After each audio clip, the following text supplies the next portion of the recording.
মদের বোতল হাতে সবার সামনে চুন্নিকে বিয়ে করার প্রস্তাব দিল শুভম। হ্যাঁ বন্ধুরা, এমনটাই দেখা যাবে। বিস্তারিত জানতে ভিডিওটিতে লাইক দিয়ে চ্যানেলটি সাবস্ক্রাইব করে শুরু থেকে শেষ অবধি দেখতে থাকো। গল্পের শুরুতেই দেখা যাবে ঝাঁপি পায়ে ব্যথা পেলে গাড়ি খুঁজতে থাকে, কিন্তু কোনো গাড়ি না পেলে তখন তখন একটা টোটো এসে বলতে থাকে, দিদি আপনারা সরকার বাড়িতে যাবেন তো? ওই দাদা ভাড়াটা দিয়ে দিয়েছে, উঠে পড়ুন। তখন তখন দেখা যায় দীপকে দেখে চাপি বলতে থাকে, আমি এই গাড়িতে উঠবো না। যদি এতই ভালোবাসা থেকে থাকে তবে তবে একবার তো এসে বলতে পারতো, ঝাঁপি তোর পায়ে ব্যথা লেগেছে, চল আমি তোকে বাড়ি নিয়ে যাই। ও তো সাথে যেতে পারতো, তাই না? এভাবে এভাবে দরদ দেখানোর কি আছে? ওর এরকম নিচে দরদ আমি দেখতে চাই না।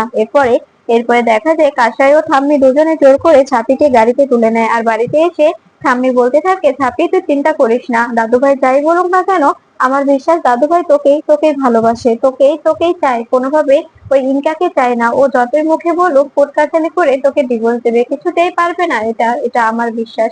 তুই মনে রাখিস, দাদুভাই তোকে কিছুতেই ছাড়বে না। তখন ঝাঁপি বলতে থাকে, আমি জানি তোমার নাতি চাইলেও আমাকে ছেড়ে দিতে পারবে না, কারণ কারণ তোমার নাতির এত বড় সাহস নেই। আর আমার আমার চরিত্রে দাগ দিয়ে কেউ আমাকে বাড়ি থেকে বেরও করতে পারবে না। আমি যদি যাই তবে নিজ ইচ্ছাতেই যাবো। তাছাড়া আমাকে বাড়ি থেকে এই এই সংসার থেকে কেউ বের করতে পারবে না। এরপরে দেখা যায় তখন তখন ঠাম্মি বলতে থাকে, একদম একদম ঠিক বলেছিস তুই। তখন চূর্ণী বলতে থাকে, আসলে ঠাম্মি দাদা ভাইটা না এমনি এমনি সবসময় মাথা গরম করে, কিছুতে কিছু বুঝতে চায় না। এই দাদা ভাইকে নিয়েও পারি না। এদিকে এদিকে ইনকা ও দীপের মা বলতে থাকে, আমি আমি বুঝতে পারছি না যে এই এই এই মেয়েটাকে নিয়ে এরা এতটা মাতামাতি কেন করছে। তখন তখন দেখা যায় দীপের মা বলতে থাকে, তোমাকে দিয়ে আর কিচ্ছু হলো না ইনকা, তোমাকে দিয়ে কোনো কাজের কাজ করাই যায় না, সবসময় গোলমাল করে ফেলো, সবসময় ওই ঝাঁপির কাছে তুমি হেরে যাও। তোমাকে দিয়ে তোমার দ্বারাই আর কিচ্ছু করাতে পারলাম না।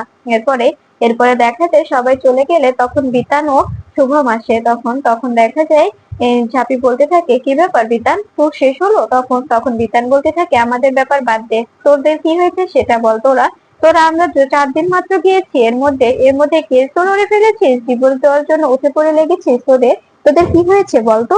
তখন তখন এই কথা শুনে চূর্ণী বলতে থাকে, তুইও না, তুই এভাবে বলছিস কেন ওকে? তখন তখন দেখা যায় বিতান বিতান শুভমকে বলতে থাকে, শুভম নিজের মনের কথাটা মনে রাখলে কিন্তু ঝাঁপিদের মতো তোদেরও অবস্থা হয়ে যাবে। তাই তাই এখনো সময় আছে, সময় থাকতে সবটা বলে দে, মনের কথা মনে রাখিস না। এরপরে রাগ করে চূর্ণী সেখান থেকে চলে যায়। তখন তখন ঝাঁপি বলতে থাকে, কি ব্যাপার শুভম, সত্যি কি কোনো ব্যাপার আছে? তখন তখন বিতান বলতে থাকে, হ্যাঁ রে ঝাঁপি, ও তো চূর্ণীর প্রেমে হাবুডুবু খাচ্ছে। দার্জিলিং এ গিয়ে যে অবস্থা করেছে না, চুরির জন্য তো গিফটও কিনেছে আর বলতে পারছে না। তখন তখন ঝাঁপি বলতে থাকে, শোন বেতান, তুই যদি সত্যি চূর্ণীকে ভালোবেসে থাকিস তবে আজকে এক্ষুনি চূর্ণীকে সবটা বলে দিবি, তা না হলে কিন্তু চূর্ণীকে তুই কখনোই পাবি না। তখন তখন দেখা যায় এ কথা শুনে শুভম বলতে থাকে, এইমাত্র এক্ষুনি কি করে? তখন তখন দেখা যায় ঝাঁপি বলতে থাকে, অবশ্যই অবশ্যই এই মাত্র এক্ষুনি তোকে বলতে হবে, তা না হলে কিন্তু চূর্ণী অন্য কোনো ছেলের কপালে জুটে গেলে তুই আর কেঁদেও চূর্ণীকে পাবি না। এখনো সময় আছে, কি করবি তুই নিজে ভেবে নে। তখন তখন এই কথা শুনে শুভমকে ধাক্কাতে ধাক্কাতে চূর্ণীর ঘরের সামনে নিয়ে আসে বিতান ও ঝাঁপি। এদিকে চূর্ণী ঘরে শুয়ে আছে। ঠিক তখনই শুভম এসে বলতে থাকে, আমি কি ভিতরে আসতে পারি? তখন তখন দেখা যায় চূর্ণী বলতে থাকে, হ্যাঁ এসো। এরপরে ভিতরে গিয়ে আবার বাইরে চলে আসে শুভম। ঠিক তখনই ঝাঁপি ও বিতান দুজনেই সঙ্গে করে নিয়ে গিয়ে বলতে থাকে, এই চূর্ণী, তোকে বিতান কিছু একটা বলবে। তখন তখন এই বলে ঝাঁপি ও বিতান বাইরে চলে যায়। তখন তখন দেখা যায় চূর্ণী শুভমকে বলতে থাকে, কি হয়েছে, কি বলবে তুমি? তখন তখন দেখা যায় শুভম বলতে থাকে, আসলে আসলে আমি তোমাকে এই বলে তোতলাতে শুরু করে শুভম। তখন তখন চূর্ণী বলতে থাকে, একদম তোতলাবে না, আমি তোমাকে মানে কি, তুমি আমাকে কি বলো? তখন তখন দেখা যায় শুভম বারবার তোতলাতে থাকে। এদিকে ঝাঁপিও বিতান বলতে থাকে, আজকে যদি ও কিছু না বলতে পারে না, ওর খবর আছে। এভাবে এভাবে বারবার বলে দিলাম যে কোনোভাবে তোতলাবি না, তোতলিয়ে তো সবটা শেষ করলি, তাই না? তখন তখন দেখা যায় এদিকে শুভম চূর্ণীর ঘরে রাখা একটি ফুলদানি থেকে ফুলের তোড়াটা নিয়ে বলতে থাকে, হ্যাঁ চূর্ণী, আমি তোকে ভালোবাসি।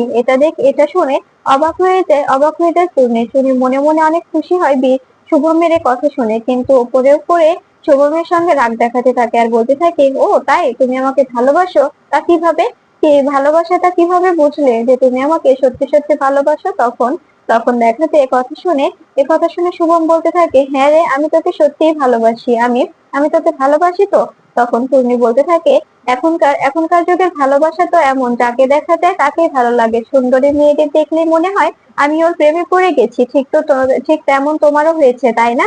তখন তখন শুভম বলতে থাকে, বিশ্বাস করো তুমি, আমি এরকম ছেলে নয়। আমি আমি আর সেরকম মেয়ে তুমিও নয় যে দেখেই পছন্দ হয়ে যাবে। আমি তোমাকে সত্যিই ভালোবাসি, আর শুধু আমি তোমার সঙ্গে প্রেম করতে চাই না, আমি তোমাকে বিয়ে করতে চাই। তখন তখন চূর্ণী বলতে থাকে, কি তুমি আমাকে বিয়ে করবে? তখন শুভম বলতে থাকে, হ্যাঁ আমি তোমাকে বিয়ে করতে চাই। তোমার জন্য আমি নতুন করে বিজনেস শুরু করব, তো এর জন্য আমি কিছু টাকা গুছিয়ে নিয়েছি। তুমি আমাকে 1টা বছর সময় দাও, এরপরে আমি সবকিছু গুছিয়ে সবকিছু সাজিয়ে তোমাকে বিয়ে করব। তুমি আমাকে শুধুমাত্র 1টা বছর সময় দাও। তখন তখন এই কথা শুনে তুমি বলতে থাকে, এই কথাগুলো তোমাকে কে বলতে বলেছো বলো তো? তখন শুভম বলতে থাকে, কেউ বলেনি, বিশ্বাস করো, আমি সত্যি তোমাকে ভালোবাসি। তখন এদিকে এদিকে দেখা যায় এদিকে দেখা যায় যে ঝাঁপি ও বিতান বলতে থাকে, তবে বলেই দিল। এদিকে এদিকে শুভম শুভম চূর্ণীকে একটা গিফট দিয়ে বলতে থাকে, এটা তোমার জন্য আমি দার্জিলিং থেকে এনেছি, এটা তোমার। তখন চূর্ণী হাতে নিয়ে বলতে থাকে, ঠিক আছে। এরপরে শুভম দৌড়ে সেখান থেকে বেরিয়ে যায়, আর সেখান থেকে চলে গেলে তখন ঝাঁপি ও বিতান ঘরে এসে বলতে থাকে, কি ব্যাপার চূর্ণী, শুভম কি বললো তোকে? তখন তখন দেখা যায় টুনি বলতে থাকে, তোরাও না? তখন ঝাঁপি বলতে থাকে, হ্যাঁ রে, আমি তো ভেবেছিলাম যে তুই হয়তো বা শুভমকে চড়িয়ে চড়িয়ে লাল করে দিবি, কিন্তু তোর মুখে তো লাড্ডু ফুটছে, তাই না? তোর মুখও তো লজ্জায় লজ্জায় লাল হয়ে গেছে। তখন তখন টুনি বলতে থাকে, তুই কিন্তু বাড়াবাড়ি করছিস ঝাঁপি। এরপরে দীপ ভিতরে এসে বলতে থাকে, ঝাঁপি এদিকে আয়, তোর সঙ্গে আমার কথা আছে। এরপরে ঝাঁপিকে নিয়ে বাইরে যায় দীপ, আর বলতে থাকে, কি ব্যাপার ঝাঁপি, এসব কি হচ্ছে? তুই তুই শুভম শুভম তো পূর্ণিকে প্রপোজ করছে, আর সেটাতে তুই সায় দিচ্ছিস? তখন এই কথা শুনে ঝাঁপি বলতে থাকে, হ্যাঁ অবভিয়াসলি সায় দিচ্ছি, কেন দেব না, অবশ্যই দেব। তখন এ কথা শুনে দেখা যায় দীপ বলতে থাকে, শুভম তো সারাদিন ড্যাং ড্যাং করে ঘুরে বেড়ায়, ও আমার বোনকে বিয়ে করে কি খাওয়াবে কি পড়াবে? তুই ওকে ওকে এসবে একদম প্রশ্রয় দিবি না। আমি তখনই দেখা যায় ঝাঁপি বলতে থাকে, কেন কেন প্রশ্রয় দেব না? অবশ্যই প্রশ্রয় দেব, অবশ্যই দেব। আর আর শুভম শুভম সত্যি সত্যি চূর্ণীকে অনেক ভালোবাসে, বুঝতে পেরেছো? যদি ভালো না বাসতো তবেও সরাসরি বিয়ের কথাটা বলতে পারতো না। আর সেটা হয়তো তোমাকে বোঝাতে হবে না যে ভালো সম্পর্কে বলতে গেলে ভালোবাসাটাই বেশি যথেষ্ট, ভালোবাসা থাকলে আর কিছু প্রয়োজন হয় না। তখন এই কথা শুনে দীপ বলতে থাকে, ও ও কি করে সারাদিন? তো শুধুমাত্র টোটো করে ঘুরে বেড়ায়। তখন ঝাঁপি বলতে থাকে, ও চূর্ণীর জন্য সবকিছু করবে, সবকিছু, বুঝতে পেরেছো? আর সবকিছুর দায়িত্ব আমার। এরপরে দেখা যায় এদিকে রনিত বলতে থাকে, চূর্ণী তো আমার বোন, তাই একটু তো আমাকে চূর্ণীদের মাঝখানে আসতেই হবে। আমার বোনের বিয়ে বলে কথা, আমাকেও তো ভাবতে হবে, তাই না? আমি এই বিয়েটা কিছুতেই হতে দেব না, আর চূর্ণীকে আমি আমার তুরুপের দাস বানাবো। এদিকে এদিকে দেখা যায় দীপের বাবা ও ঠাম্মি দুজনে একসঙ্গে বসে কথা বলছে। তখন তখন ঠাম্মি বলতে থাকে, শোন শোন দেবু, তুই চিন্তা করিস না, কোনোভাবেই কিচ্ছু হবে না, আর কোনোভাবেই ঝাঁপি দিদি আর আমার দাদু ভাইয়ের ডিভোর্সটা হবে না। ওরা যতই বলুক না কেন, কিছুতেই হবে না।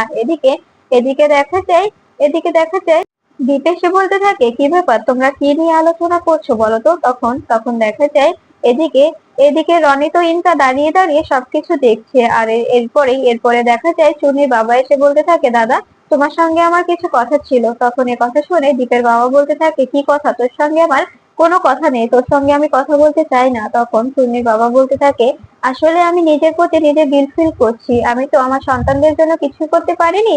আমি একটা সিদ্ধান্ত নিয়েছি, আমি চূর্ণীর বিয়ে দেবো। এ কথা শুনে অবাক হয়ে যায় সবাই। তখন তখন দেখা যায় কথা এরপরে চুন্নির বাবা বলতে থাকে, আমি একটা ভালো ভালো সম্বন্ধ দেখেছি, চুন্নির জন্য সুন্দর একটা পাত্র দেখেছি, ভালো পাত্র, সেটার সঙ্গে আমি ঠিক করেছি আমি চুন্নির বিয়েটা দিয়ে দেবো। তুমি কি বলছো দাদা?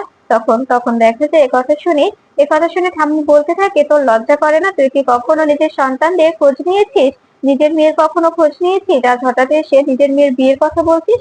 তোর কি লজ্জা লাগছে না? তখন এ কথা শুনে তখন দেখা যায় দেবু বলতে থাকে, প্লিজ মা কিছু বলো না, ও কে বা অন্যায় করে আবার অন্যায়ের প্রায়শ্চিত্ত করতে চায়, কেউ তো এমনটা করতে চায় না, তাই না? যেহেতু উনি বলছে, ও বলছে, সেহেতু দেখি না আমরা চুন্নির জন্য কেমন হয়। ঠিক তখনই ঝাঁপিয়ে উঠে দাঁড়িয়ে বলতে থাকে, চুন্নির বিয়ে দিতে হবে এটা ঠিক, কিন্তু কাকুর দেখা পাত্রের সঙ্গে নয়। আমি তো চুন্নির জন্য ভালো একটা পাত্র দেখে রেখেছি বাবা। ওই পাত্রটার সঙ্গে তোমরা কথা বলো, ওই পাত্রটা দেখো আগে তোমাদের পছন্দ হয় কিনা। এটা দেখে অবাক হয়ে যায় ইনকা ও রনিত। রনিত মনে মনে বলতে থাকে, এটা এটা আমি কিছুতেই হতে দেব না, শুভমের সঙ্গে চুন্নির বিয়ে কিছুতেই হবে না। এরপরে দেখা যায় ছেলের বাড়ি থেকে চুন্নিকে দেখতে এলে সবাই মিলে চুন্নিকে দেখতে আসে। ঠিক তখনই দেখা যায় শুভম মদের বোতল নিয়ে এসে বলতে থাকে, এই চুন্নি, তুই তো আমাকে বলেছিলি যে তুই আমাকে বিয়ে করবি, আজকে তো তুই আমাকে নিজের উত্তরটা দিতে চেয়েছিলি, কি হলো? তুই আমার উত্তরটা দে, তুই আমাকে বিয়ে করবি তো? আমি তো তোকে বিয়ে করতে চাই, তোকে ছাড়া আমি বাঁচবো না, আমি তোকে বিয়ে করবো। ঠিক তখনই এসব দেখে রাগে গজগজ করতে থাকে দীপ।